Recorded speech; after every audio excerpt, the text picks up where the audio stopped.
I kinda stopped watching adult cartoons. Earlier this year, you might have seen a show by HBO Max called Velma, and you might have witnessed the still going aftermath of its airing. It's no secret that a huge collective majority hates it, and I completely understand why. To put it simply, it's too straightforwardly mean-spirited, meaning there's no filter between the cynicism and nihilistic views portrayed in the show. In other cartoons, you get something that kinda counters it. Sometimes it's the art style. Other times it's a redeeming quality the character possesses. My favorite ones are when it's portrayed as sort of a veil to a present social or cultural issue. But regardless, watching the clips online kind of broke me. I guess it was a combination of too much of this and the emotional state I was going through at the time. This was early, very early 2023, and I was trying to brush off the exhaustion of what was left of 2022, polishing off leftover commissions to get a fresh start, and nearing the end of picking up some of the load left from my mother's trip. To put it simply, I was spent. I was exhausted, and I still kept going because I had to. To everyone who's listening who draws, for a living or as a hobby, you understand the need to have something playing in the background, whether it's music, documentaries, let's plays, whatever. For me, it's shows and documentaries.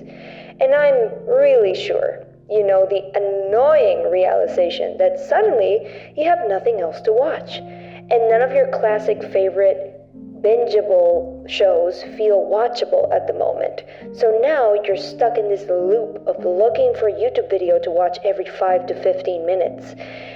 Just anything to have in the background. And that's how I land on upcoming cartoons and movie trailers most of the time. Look, it takes a lot for me to right off the bat say, nah, I'm not watching this. I always want to give shows a chance if they perk my interest, even more if they're animated and targeted to my demographics. So when I heard HBO Max was making an adult-oriented Velma-focused show, I got excited. I did. I didn't mind the redesign of the characters that much, apart from aesthetic choices maybe, and I was fine and good to go. Even when the teaser came out, I still wasn't really fazed. I mean, it's a teaser. Maybe there's underlying deeper subjects, like in Inside Job, for example, which, by the way, it is my absolute favorite adult cartoon in current years, and I am extremely saddened that we will not get to see where it was going. But all that died when I saw the clips, and then the reviews. I don't know if it was the final straw for my exhausted brain, or because I didn't understand why they chose characters that have been established over decades to turn them into monsters. Maybe it was a response from past trauma. Something ticked me off. Something triggered me. I have no idea. I have no concise answer why, but it happened, and I had it.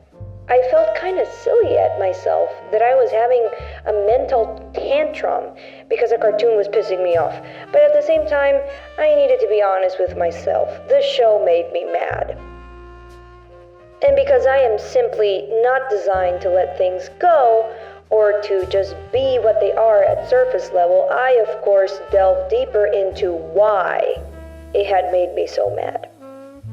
I already sort of explained a bit of this at the start of the video, but for the sake of being organized in thought, I'll word it again a bit different. Adult cartoons of this time seem to thrive in the celebration of our collective misery as a generation. This is not in its principle wrong. A lot of good can come from finding a sense of community in the problems we face, regardless of what sets us apart from each other.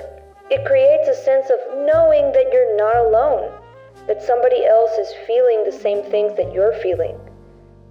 A fantastic example for myself is when in BoJack Horseman, Diane struggles into using her trauma as a tool for creative expression, to try and justify it with a purpose.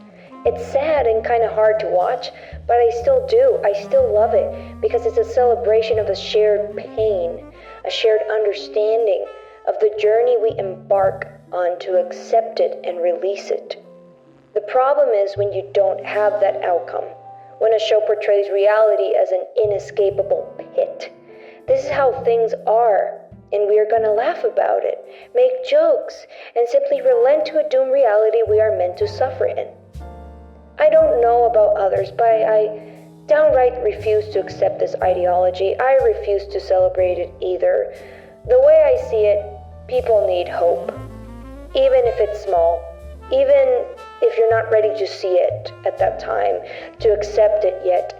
We get addicted to consuming content that relates to our sadness, to the things we wish to eradicate or that we want in our lives but we can't get.